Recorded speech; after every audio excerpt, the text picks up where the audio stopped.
My sister-in-law faked injuries from a car accident to manipulate my husband. But I caught her on camera and now she's facing jail time for fraud.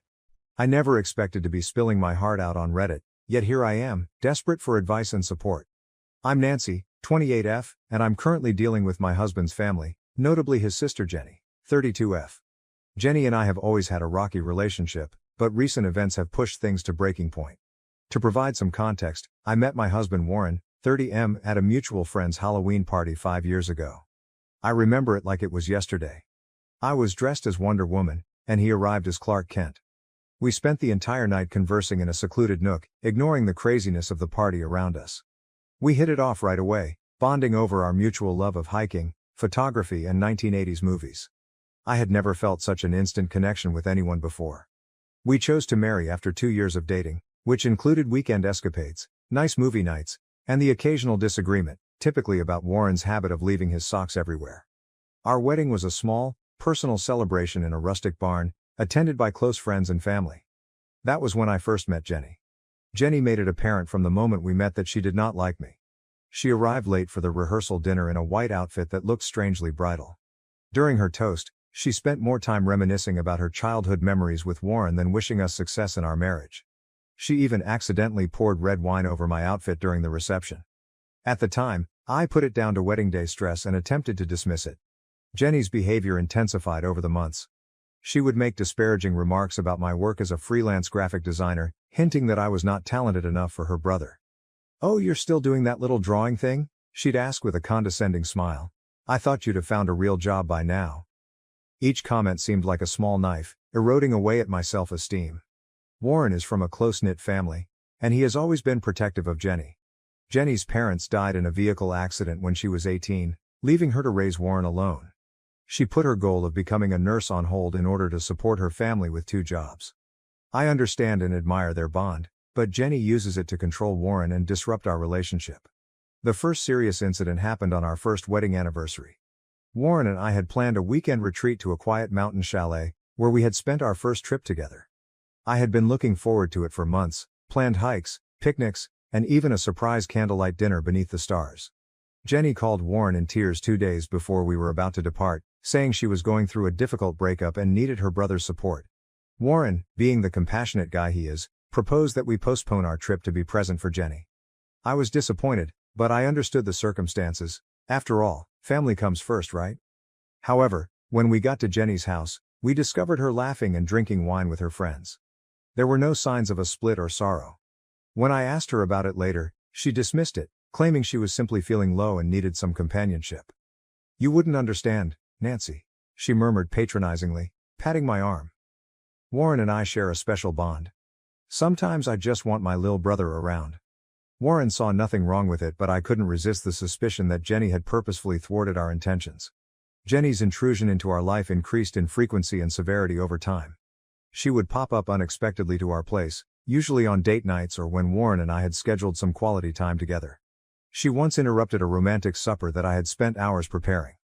"Oh, did I interrupt something?" she inquired innocently, before settling into our couch and putting on the television. She would phone Warren at weird hours, claiming to have various emergencies that always seemed to be resolved by the time we arrived. One night, at 2 a.m., she called to report a gas leak in her apartment. We rushed over, only to find her quietly watching a movie, saying the scent had vanished just before we arrived. The problem came to a climax last month at Warren's 30th birthday celebration. I had spent weeks preparing a surprise party for all of Warren's friends and colleagues. I even managed to fly in his best friend from college, Mike, whom he hadn't seen in years due to their locations on separate coasts. The celebration was in full swing, with everyone enjoying the catered cuisine, open bar, and the presentation of Warren's life that I had painstakingly created. Jenny arrived an hour late, crashing into the living room while evidently intoxicated. She was holding a large gift box covered in glittering gold paper, and she proudly stated that she had the nicest present for her newborn brother. The room went silent as she demanded everyone's attention. The box contained a set of keys. Jenny proudly announced that she had purchased Warren a classic car he had long desired, a 1967 Chevrolet Impala, the very kind his father used to drive. I felt my heart fall. My own gift, a homemade picture album recording our relationship and a weekend vacation to his favorite camping spot, fell short in contrast. The room fell silent as all eyes went to Warren. I could see the conflict on his face. He was definitely moved by the gesture, but he was also concerned by the gift's extravagant nature. "Jen," he continued quietly. "This is too much. How did you afford this?" But what occurred next really stunned me. Jenny looked at me triumphantly and said, "See, this is how you show love, not with some cheap crafts and a trip to the woods." Her words struck deep, and I felt embarrassed in front of all of our guests. The room became uncomfortably quiet, and our friends shifted nervously, unsure where to look. Warren eventually spoke up, his voice strained with rage. "Jenny, that is enough. Your actions are improper and you should go." Jenny's face was distorted with wrath. She threw the keys at Warren's chest before stumbling towards me, pointing an accusatory finger. "You," she muttered, "have turned him against me. You are ruining our family." She stormed out, knocking over a vase of flowers and slammed the door so hard that a picture fell from the wall.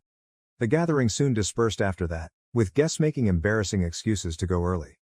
I was left standing in our living room, surrounded by half-finished food and deflated balloons, feeling completely dejected. Warren and I had a long, emotional chat late into the night after everyone else had left. He apologized for not standing up to Jenny sooner and pledged to establish clearer limits with her. We agreed that Jenny's behavior was harmful and that we needed to minimize our interactions with her for the sake of our marriage. But as I looked into Warren's eyes, I could sense the sorrow and turmoil. How could I ask him to choose between his wife and his sister, who had given so much for him? The next day, Warren called Jenny to discuss what had transpired. He informed her that her acts were inappropriate and that she needed to apologize to me if she wanted to remain a part of our life. Jenny refused, claiming she had done nothing wrong and that I was causing difficulties in their family. "I'm the only real family you have left, Warren," she added, her voice full with sorrow. "Don't let her take that away from you. We've reached an impasse. Warren is caught between his feelings for me and his commitment to his sister. I don't want to force him to make a decision, but I can't keep living with the continual stress and drama. I'm thinking about suggesting that we move to a different city to get some distance, but I'm concerned about Warren's reaction. Will he consider it an ultimatum? Will this merely bring him closer to Jenny? I adore my husband and want to make our marriage work, but I'm beginning to worry if it's feasible with Jenny's frequent intervention. Am I overreacting? Should I work harder to reconcile with Jenny for Warren's sake, or should I take more drastic measures to protect our relationship? Any advice is much appreciated. I feel like I'm drowning in a sea of family drama, and I'm not sure how to get back to shore. Update. It has been almost a month since my original post, and I wanted to provide an update on Jenny's situation. A lot has happened, and I'm still trying to digest it all. Thank you to everyone who gave me advice and support. It helped me get through this difficult period. Following my previous essay, Warren and I discussed Jenny's behavior and its influence on our marriage numerous times more. We decided to take a break from Jenny for a while to focus on our relationship. Warren committed to minimize his contact with her and to always communicate with me before making any plans that involved his sister. It was not an easy decision for him, and I could feel the guilt weighing on him, but he saw that it was vital for our marriage. For the first few weeks, everything was peaceful. Jenny seemed to respect our boundaries, and Warren and I were spending some much-needed quality time together. We resumed regular date evenings, which we hadn't done in months due to Jenny's frequent interruptions. We even began organizing a vacation for just the two of us, a hiking trip through multiple national parks, which we had discussed since we first started dating but had never found the time for. For the first time in a long time, I felt optimistic about the future. However, roughly 3 weeks after Warren's birthday party, events took an unexpected turn. It was a quiet Sunday evening, and Warren and I were watching a movie on the couch when his phone called. Mrs. Johnson, Jenny's neighbor, was identified on the caller ID. Warren replied, his brow pinched with anxiety.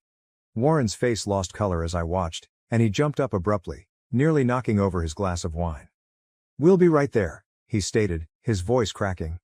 He turned to me, his eyes wide with horror. "Jenny has been in a vehicle accident. She is at St. Mary's Hospital." The drive to the hospital was tense. Warren held the steering wheel so tightly that his knuckles turned white while I attempted to obtain additional information from Mrs. Johnson over the phone. Jenny was driving home from a bar when she lost control of her vehicle and smashed into a tree. The police suspected she was driving under the influence. We arrived at the hospital and found Jenny in the emergency department. She was conscious but definitely in pain, with her right arm in a temporary cast and tiny wounds on her face from the smashed windshield. When she spotted Warren, she burst into tears and reached for him with her good arm. "I'm so sorry," she wailed as Warren gently embraced her. I botched up so badly." I stood awkwardly to the side, divided between sorrow for Jenny's situation and annoyance that yet another crisis had interrupted our lives. The doctor informed us that Jenny had been fortunate. Aside from a fractured arm and some cuts and bruises, she had no serious injuries. However, she would require someone to care for her for a few weeks while her arm healed. Warren offered to take care of her before I could even think about what that meant. "She can stay with us," he added, looking at me pleadingly. "Just till she gets back on her feet. We cannot leave her alone like this." I wanted to object and remind him of our commitment to keep boundaries, but how could I say no in this situation? I reluctantly nodded in agreement. Jenny moved in with us the next day, and it's been a nightmare ever since. She continuously demands Warren's attention, phoning him for everything. "Warren, can you help me with my pillows? Warren, I need a glass of water. Warren, can you change the channel for me?" It's as if she's returned to a defenseless child, and Warren is only too willing to play the role of protecting Big Brother. She complains about everything. "Nancy, the stuff you cook is too spicy. Don't you realize I have a delicate stomach? The way you've set up the guest room, the sun comes in too bright in the morning. Can't you get some better curtains?" And just about anything else she can think of. I try to be patient, reminding myself that she is injured and likely in pain, but it is wearing me down. The worst part is that I am beginning to suspect Jenny isn't as helpless as she claims to be.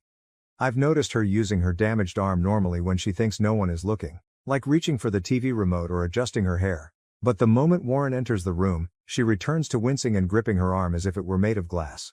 When I conveyed this to Warren, he accused me of being neurotic and uncaring. "She's hurt, Nancy," he replied, his voice tight and frustrated. "Why can't you just be supportive?" I felt crazy. Was I truly being unreasonable, or was Jenny manipulating us both? Things escalated last night when I overheard Jenny on the phone with a buddy. I hadn't intended to eavesdrop, but as I walked past the guest room to do laundry, I heard Jenny's voice, which was especially energetic and enthusiastic. Curiosity got the best of me, so I stopped outside the door to listen. "Girl, you wouldn't believe how well this is working out," Jenny said, laughing. "I have Warren waiting for me hand and foot. He's so concerned about me that it's almost too simple." She paused to listen to her friend's response. "The arm? Oh, it scarcely hurts anymore, but they don't need to know, do they? I believe I can stretch this out for at least another month. Maybe by then I'll be able to convince Warren that he's far better off with his real family." I felt like I had been hit in the stomach. All of my concerns were confirmed in the worst conceivable way. Jenny wasn't simply taking advantage of the circumstance, she was deliberately attempting to build a wedge between Warren and myself. I am at a loss on what to do. I tried to tell Warren what I heard, but he didn't believe me. He thinks I'm just trying to get rid of Jenny, and that my animosity for her is clouding my judgment. "Why would she lie about being hurt?" he said, his voice filled with mistrust. "That doesn't make any sense, Nancy. I feel insane in my own home, watching this lady influence my husband and destroy our marriage. The vacation we had planned seems like a distant memory now. Instead of wandering through gorgeous scenery, I'm stuck in a house with a lady who appears determined to destroy my life. I'm thinking about taking a few days off to clear my mind, possibly staying with my friend Lisa, but I'm concerned about leaving Warren alone with Jenny and her influence. What if I return to discover she has entirely turned him against me? I love my spouse, but I'm beginning to question if our marriage will survive this. How can we move forward if he does not believe me? How do I compete with the bond he has with Jenny? Any advice is much appreciated. I feel like I've reached the end of my rope and have no idea what to do next. Update 2. It's been 2 months since my previous report, and Jenny's situation has taken an unexpected turn. I'd like to thank everyone who gave advice and support. It really helped me get through this difficult period. After my last update, I was at my wit's end. I couldn't continue to watch Jenny damage my marriage. Taking several commenters' advice, I decided to collect actual evidence of Jenny's deceit. I know many of you recommended against it, citing privacy concerns, but I felt I had no choice. I installed a covert camera in the living room. I told myself it was only for a few days, just to show to Warren that I wasn't hallucinating. Within 2 days, I had convincing evidence that Jenny used her wounded arm regularly when Warren was not around. I caught her lifting heavy books, fixing her hair, and even opening a tight jar lid with the arm she said was too painful to use. The true shock came when I recorded a chat between Jenny and one of her friends who had come to visit.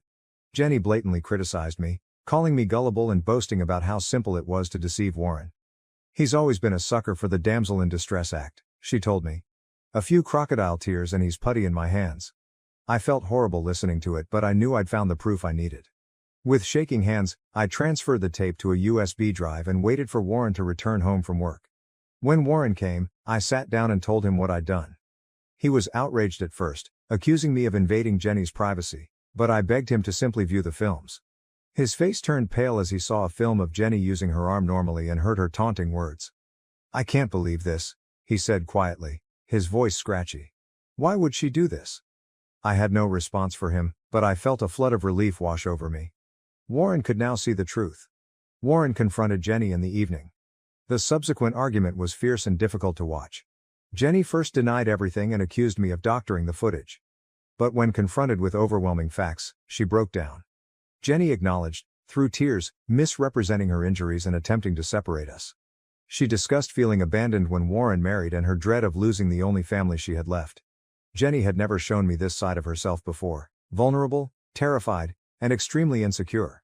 Warren, split between rage and concern for his sister, urged Jenny to leave our home immediately. She begged him to let her stay, pledging to reform, but Warren stood firm. "You need help, Jenny," he continued, his tone stern but not harsh. "Professional assistance, and until you respect our marriage, you are not welcome here." Jenny left that night, amidst tears and recriminations. The house felt strangely quiet after she left. Warren and I sat in silence for a long time, absorbing the day's events. Warren finally turned to me and apologized. "I'm so sorry, Nancy," he replied, his eyes overflowing with regret. "I should have believed you. I should have seen what was happening." We talked late into the night about trust, family, and the future of our marriage. Things remained tense for a few weeks, but they gradually improved. Warren went to therapy to sort out his confusing feelings about his relationship with Jenny. We also began couples counseling to repair the trust that had been broken and enhance our marriage. Then, approximately a month ago, we got unexpected news. Jenny had been arrested for fraud. Apparently, she was running a small-scale Ponzi scheme, defrauding friends and acquaintances of their cash. The classic automobile she had given Warren for his birthday. Warren was heartbroken after purchasing the item with stolen money. He felt bad for not recognizing the warning flags earlier and for maybe enabling Jenny's actions over time. I did my best to encourage him during this difficult period, reminding him that Jenny's actions were entirely her responsibility. We've now discovered that Jenny's deceptive behavior stretched far beyond our relationship. She had a history of abusing people's trust and sympathy for personal benefit. It was a difficult realization, but it helped Warren recognize that her actions were not his fault. This entire event has put our marriage to the test. There are times when trust difficulties return, when one of us retreats into our own thoughts, but we're working through them together. We've learned to communicate more openly and rely on one another for assistance.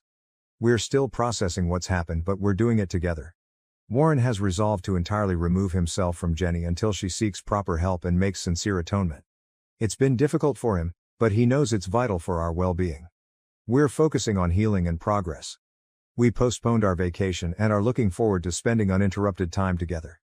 There is still a long road ahead of us, but for the first time in a long time, I am cautiously hopeful about our prospects. Update 3.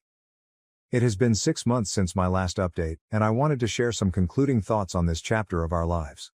Warren and I have made considerable progress in our relationship. Couples counseling has been really beneficial, teaching us improved communication skills and how to support one another during stressful situations. We had to relearn how to trust one another, which wasn't always easy. There have been disagreements, times of uncertainty, and nights spent sleeping in different rooms. However, we've rediscovered the love and connection that brought us together in the first place. Warren has persisted with his individual treatment, working through his complex emotions toward Jenny and his background. He's had to face some difficult truths about his childhood and the relationship between him and his sister. It has been terrible for him, but I can see him becoming stronger and more self-aware with each passing week.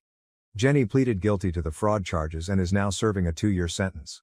Warren debated whether or not to attend her trial, but eventually opted against it.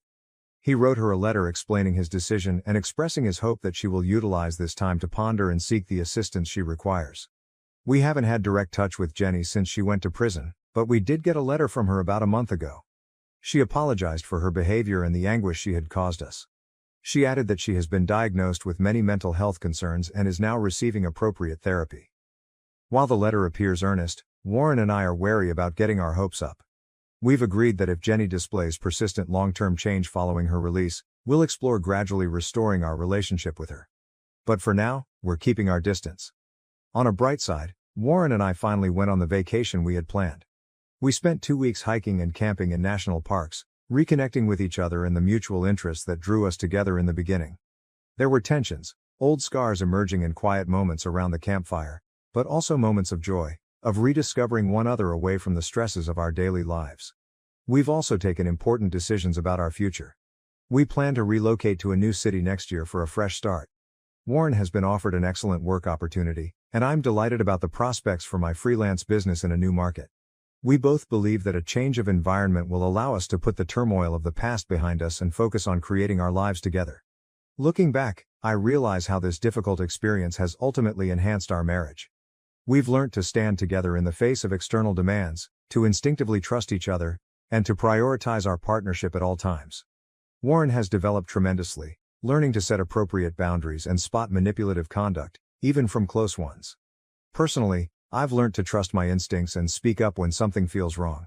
I've also discovered the value of patience and understanding, particularly when dealing with complex family dynamics. Although the trip has been arduous, I am grateful for where it has taken us.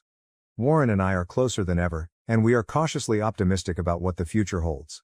We know there will always be obstacles, but we are better prepared to confront them together. Thank you to everyone who has followed our story and provided support along the way. Your guidance and encouragement have been helpful. Here is to fresh beginnings and healthier connections.